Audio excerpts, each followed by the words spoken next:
ओम शांति। मैं आत्मा सर्वशक्तिमान के दिल तख्त नशीन हूँ।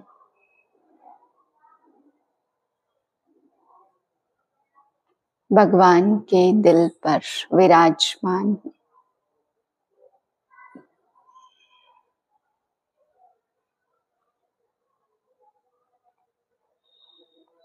आज बाबा हम बच्चों को समझाते कि भक्ति मार्ग में शरीर की बहुत वैल्यू समझते हैं। बाबा कहते उसके पीछे बहुत खर्चा करते।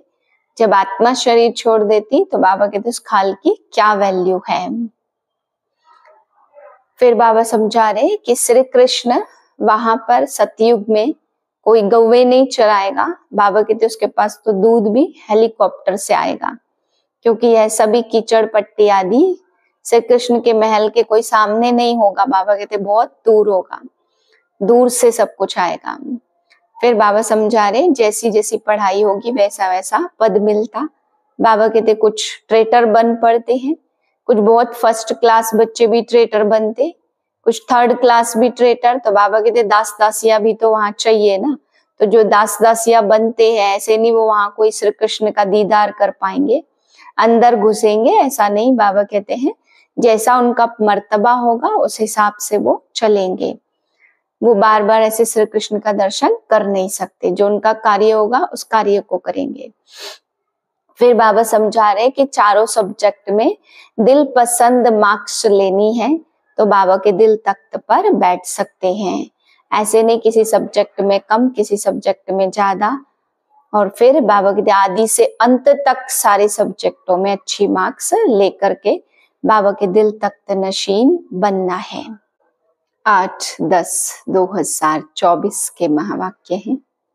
मीठे बच्चे, बुद्धि को रिफाइन बनाना है तो एक बाप की याद में रहो। याद से ही आत्मा स्वच्छ बनती जाएगी। प्रश्न है, वर्तमान समय मनुष्य अपना टाइम व मनी कैसे वेस्ट कर रहे हैं? उत्तर है, जब कोई शरीर छोड़ता है तो उनके पीछे कितना पैसा आदि खर्च करते रहते। जब शरीर छोड़कर चला गया तो उसकी कोई वैल्यू तो रही नहीं, इसलिए उसके पिछाड़ी जो कुछ करते हैं उसमें अपना टाइम और मनी वेस्ट करते हैं। ओम शांति। रूहानी बाप बैठ रूहानी बच्चों को समझाते हैं। यह भी ऐसे कहते हैं ना, फिर बाप है या दादा है? दादा भी कहेंगे रूहानी बाप तुम बच्चों को यह नॉलेज सुनाते पास्ट, प्रेजेंट और फ्यूचर का। वास्तव में सतयुग से लेकर त्रेता तक अंत हुआ है, यह है मुख्य बात। बाकी द्वापर कलयुग में कौन कौन आए, क्या हुआ, उनकी हिस्ट्री ज्योग्राफी तो बहुत है। सतयुग त्रेता की कोई हिस्ट्री ज्योग्राफी है नहीं, और तो सबकी हिस्ट्री ज्योग्राफी है। बाकी देवी देवताओं को लाखों वर्ष ले गए हैं, लाखों वर्ष पहले ले गए। यह है बेहद की बेसमझी। तुम भी बेहद की बेसमझी में थे, अभी थोड़ा थोड़ा समझ रहे हो। कोई तो अभी भी कुछ समझते नहीं है, बहुत कुछ समझने का है। बाप ने आबू की महिमा पर समझाया तो इस पर ख्याल करना चाहिए। तुम्हारी बुद्धि में आना चाहिए तुम यहाँ बैठे हो। तुम्हारा यादगार देलवाड़ा मंदिर कब बना है, कितने वर्ष बाद बना है? कहते हैं 1250 वर्ष हुए हैं, तो बाकी कितने वर्ष रहे? 3750 वर्ष। तो उन्होंने भी अभी का यादगार और वैकुंठ का यादगार बनाया।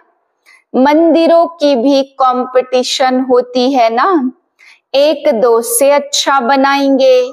अभी तो पैसा ही कहाँ है जो बनावे, पैसा तो बहुत था तो सोमनाथ का मंदिर कितना बड़ा बनाया। अभी तो बना न सके, भल आगरे आदि में बनाते रहते, परंतु वह सब है फालतू। मनुष्य तो अंधियारे में है ना, जब तक बनावे तब तक विनाश भी आ जाएगा। यह बातें कोई भी नहीं जानते, तोड़ते और बनाते रहते, पैसे मुफ्त में आते रहते हैं। यह सब वेस्ट होता रहता, waste of time, waste of money, waste of energy. कोई मरता है तो कितना टाइम गवाते हैं। हम कुछ भी नहीं करते, आत्मा तो चली गई, बाकी खाल क्या काम की है। सर्प खाल छोड़ देता, उनकी कोई वैल्यू है क्या? कुछ भी नहीं। भक्ति मार्ग में खाल की वैल्यू है। जड़ चित्र की कितनी पूजा करते, परंतु यह कब आए कैसे आए कुछ भी पता नहीं। इनको कहा जाता भूत पूजा। तो 5 तत्वों की पूजा करते हैं। समझो यह लक्ष्मी नारायण स्वर्ग में राज्य करते थे। अच्छा, 150 वर्ष आयु पूरी हुई, शरीर छोड़ दिया, बस शरीर तो कोई काम का न रहा। उनकी वहां क्या वैल्यू होगी? आत्मा चली गई तो शरीर चंडाल के हाथ में दे देते, वह रस्म रिवाज अनुसार जला देंगे। ऐसे नहीं उनकी मिट्टी लेकर उड़ाएंगे नाम करने के लिए। कुछ भी नहीं। यहाँ तो कितना करते, ब्राह्मण खिलाते, यह करते, वहां यह कुछ होता नहीं है। खाल तो कोई काम की रही ही नहीं, खाल को जला देते, बाकी चित्र रखते हैं, सो भी एक्यूरेट चित्र तो मिल न सके। यह आदि देव पत्थर की मूर्ति एक्यूरेट थोड़ी है। पूजा जब शुरू की है तब के पत्थर की है। असुल जो था वह तो जलकर खत्म हो गया था ना। फिर भक्ति मार्ग में यह निकला है। इन बातों पर भी सोच तो चलता है। आबू की महिमा को भी अच्छी रीति सिद्ध करना है। तुम भी यहाँ बैठे हो, यहाँ ही बाप सारे विश्व को नरक से स्वर्ग बना रहे हैं, तो यही सबसे ऊंचते ऊंच तीर्थ ठहरा। अभी इतनी भावना नहीं है, सिर्फ एक शिव में भावना है। कहाँ भी जाओ शिव का मंदिर जरूर होगा। अमरनाथ में भी शिव का मंदिर है। कहते हैं शंकर ने पार्वती को कथा सुनाई, वहां तो कथा की बात ही नहीं है। मनुष्यों को कुछ भी समझ नहीं है। अभी तुमको समझ आई है, आगे पता था क्या? अभी बाबा आबू की कितनी महिमा करते। सर्व तीर्थों में यह महान तीर्थ है। बाप समझाते तो बहुत हैं, परंतु जबकि अनन्य बच्चों की बुद्धि में बैठे, अभी तो देह अभिमान बहुत है। ज्ञान तो बहुत चाहिए, रिफाइननेस बहुत आनी है। अभी तो योग बड़ा मुश्किल कोई का लगता। योग के साथ फिर नॉलेज भी चाहिए। ऐसे नहीं सिर्फ योग में रहना है, योग में नॉलेज जरूर चाहिए। दिल्ली में ज्ञान विज्ञान भवन नाम रखा है, परंतु इनका अर्थ क्या है यह समझते थोड़े हैं।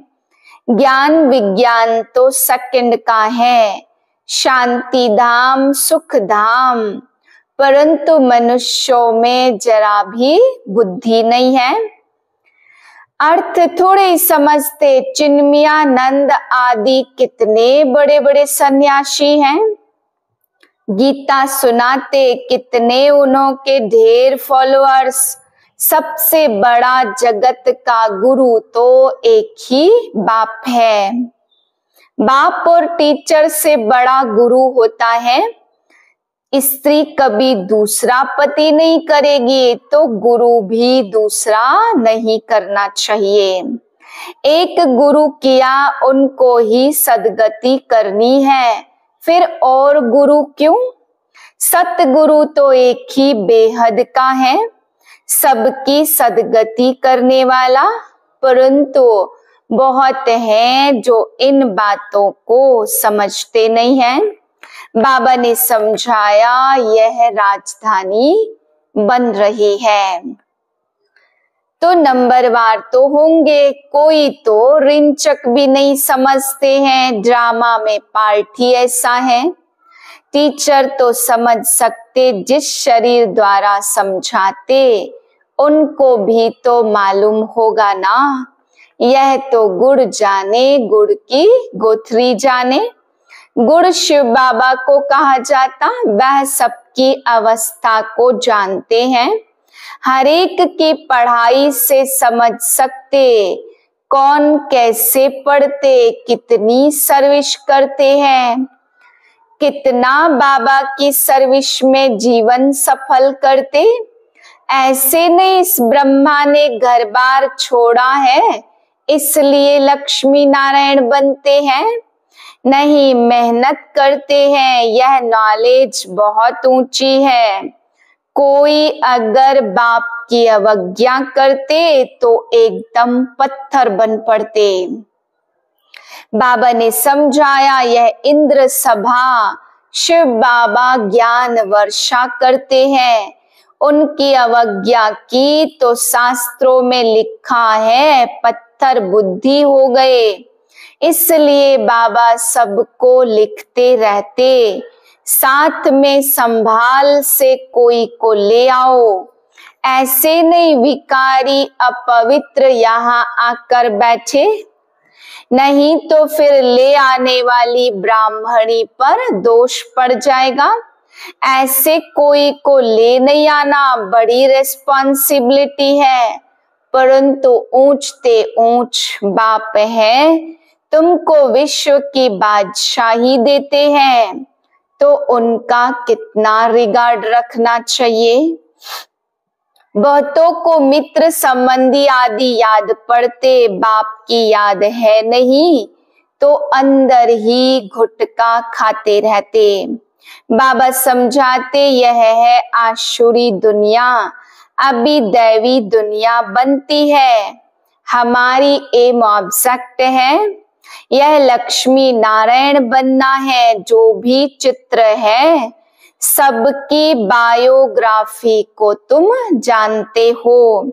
मनुष्यों को समझाने के लिए कितनी मेहनत की जाती, तुम भी समझते होंगे। यह कुछ अच्छा बुद्धिमान है, यह तो कुछ नहीं समझते। तुम बच्चों में जिसने जितना ज्ञान उठाया उस अनुसार ही सर्विस कर रहे हैं। मुख्य बात है ही गीता के भगवान की। सूर्यवंशी देवी देवताओं का यह एक ही शास्त्र है, अलग अलग नहीं। ब्राह्मणों का भी अलग नहीं है। यह बड़ी समझने की बातें हैं।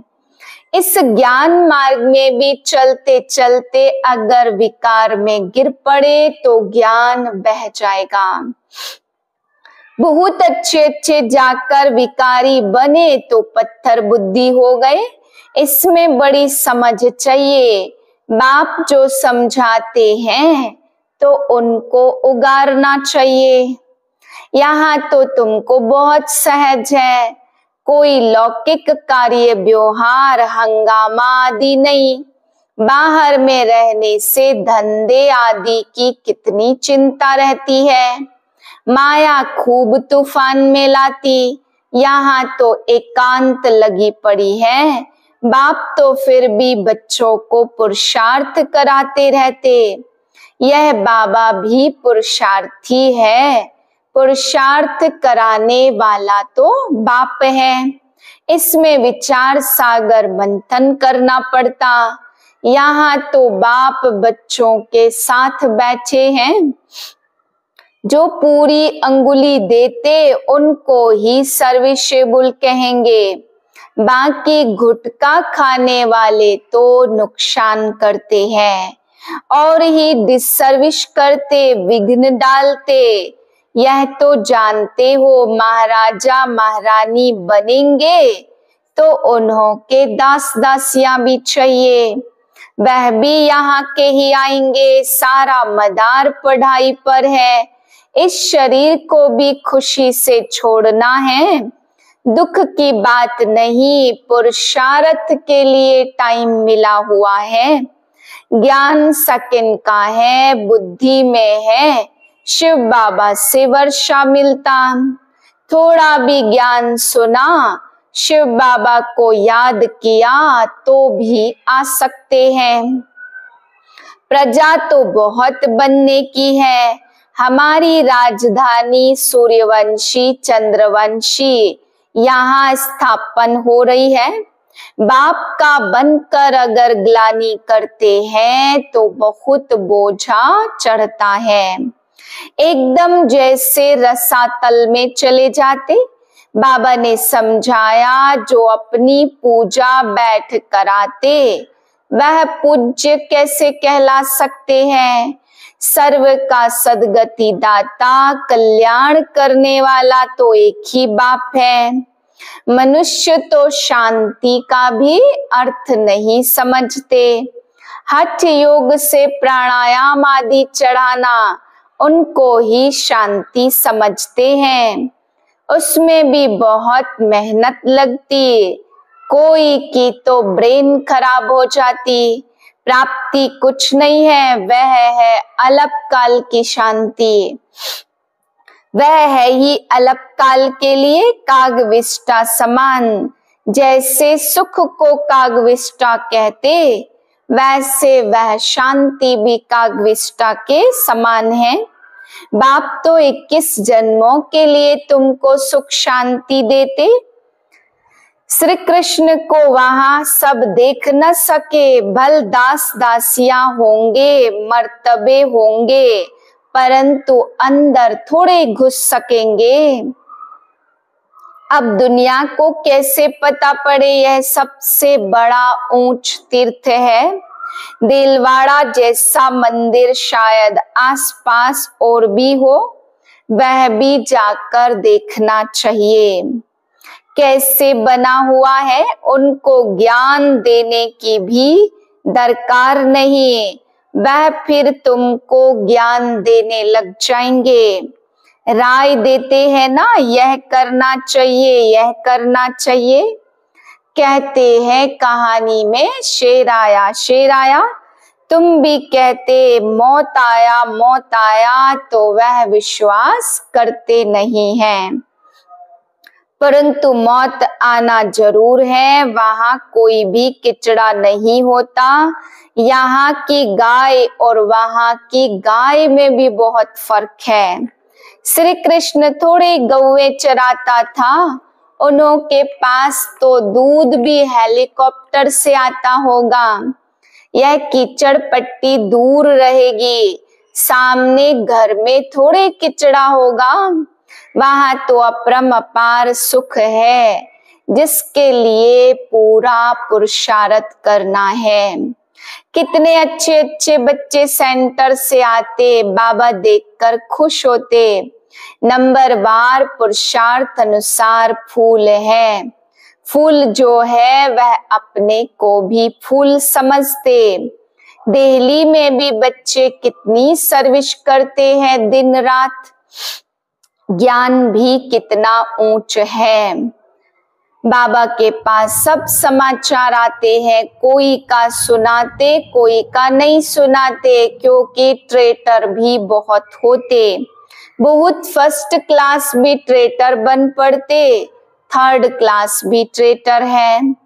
थोड़ा ज्ञान मिला तो समझते हम शिव बाबा के भी बाबा बन गए। पहचान तो है नहीं कि कौन नॉलेज दे रहा है। अच्छा मीठे मीठे से खिले दे बच्चों प्रति माता पिता बाप दादा का याद प्यार गुड मॉर्निंग। रूहानी बाप की रूहानी बच्चों को नमस्ते। हम रूहानी बच्चों के रूहानी बाप को नमस्ते। धारणा के लिए पहली पॉइंट, विश्व की बादशाही देने वाले बाप का बहुत बहुत रिगार्ड रखना। बाप की सर्विस में अपनी जीवन सफल करनी है। पढ़ाई पर पूरा पूरा ध्यान देना है। दूसरी पॉइंट, बाप से जो ज्ञान मिलता उस पर विचार सागर मंथन करना है। अभी कभी भी विघ्न रूप नहीं बनना, डिससर्विस नहीं करनी, अहंकार में नहीं आना। वरदान है, चारों ही सब्जेक्ट में बाप के दिल पसंद मार्क्स लेने वाले दिल तख्त नशीन भाव। जो बच्चे चारों सब्जेक्ट में अच्छे मार्क्स लेते आदि से अंत तक अच्छे नंबर से पास होते हैं, उन्हें ही पास विद ऑनर कहा जाता। बीच बीच में मार्क्स कम हुई फिर मेकअप किया ऐसे नहीं, लेकिन सभी सब्जेक्ट में बाप के दिल पसंद ही दिल तख्त नशीन बनते हैं। साथ साथ ब्राह्मण संसार में सर्व के प्यारे, सर्व के सहयोगी, सर्व का सम्मान प्राप्त करने वाले दिल तख्त नशीन स्वराज्य तख्त नशीन बनते हैं। स्लोगन है, दिल रुबा वह है जिसके दिल में सदा यही अनहद गीत बजता रहे कि मैं बाप की बाप मेरा। ओम शांति।